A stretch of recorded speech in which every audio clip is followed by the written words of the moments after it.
గణేషునికి గరకపూసలు తీసుకుపోతున్నా నైవేద్యానికి. మా చిన్న గణపతి, ఇంట్లో మట్టి గణపతిని పెట్టుకున్నాం. చాలా దీపధూపాలు నైవేద్యాలతోటి మేము ఉత్సవాలు జరుపుకుంటున్నాం. అందుకే గరకపూసలు నింపుకొని వెళ్తున్నా గణపతికి. చాలా ప్రతీకారం గణపతికి. గరకపూసలు అంటే చాలా ఇష్టం అన్నమాట.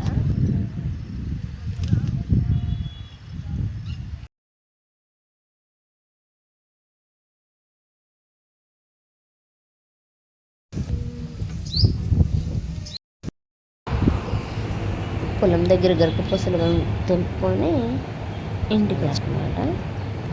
ఇంటికి రాని పిండి పట్టమని కస్టమర్ అయితే షాప్ దగ్గర పిండి గిన్నె స్వెటర్ అన్నమాట. అది షట్టర్ ఓపెన్ ఉంటుంది.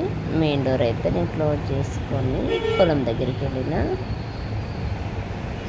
పొలం దగ్గరికి వెళ్ళి గరకపూసలు తీసుకొచ్చి ఇంక ఇంట్లో పెట్టేసుకొని పిండి అయితే ఒక్క రకం తెలియదు. గోధుమలు, జొన్నలు, బియ్యం రకరకాలుగా 3-4 రకాలు పట్టుకొచ్చింది. పిండి అయితే పట్టేసాను. పిండి పట్టిన తర్వాత స్నానం చేసుకొని తెచ్చిన గరకపూసలు, కొబ్బరికాయలు నైవేద్యంగా గణపతికి అయితే దీపం పెట్టుకున్నాను. గరకపూసలు, కొబ్బరికాయ గణపతికి నైవేద్యం సమర్పించిన. చాలా బాగా చకచకా చేసేసేసాను. చాలా బాగుంది. చాలా ఎంజాయ్మెంట్ ఉంటుంది. నేను ప్రతిరోజు అయితే చాలా ఎంజాయ్ చేస్తాం.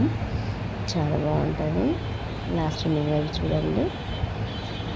మా గణపతికి ఇంకా ఈ రోజుకి వచ్చి 4 days 9 days వరకు ఉంచుకుందాం అనుకుంటున్నాం గణపతి.